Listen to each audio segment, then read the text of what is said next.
try and get access to and sell that $6.5 million New York apartment, the Mercedes-Benz they want to sell off. There are questions here of whether he would face more contempt issues.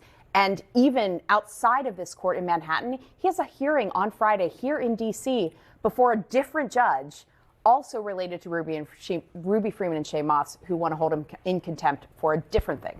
Elie, do these two women have any chance of collecting any portion at all of the $148 million judgment?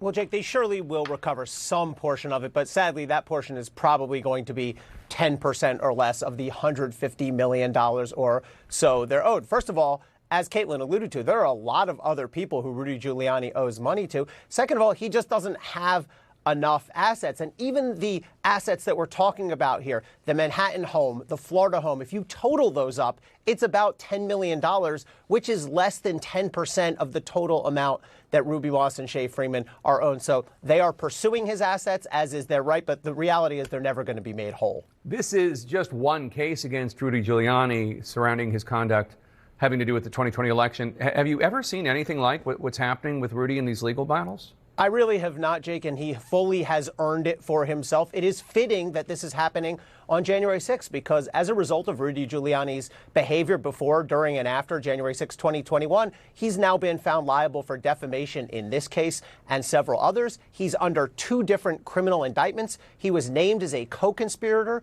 in Jack Smith's indictment, and he's lost his law license in every jurisdiction where he used to be able to practice. So it's been a precipitous fall, Jake, from a man who once was quite respected in legal and prosecutorial circles, and now he's become, frankly, a bit of a laughingstock and really a tragic figure of his own making.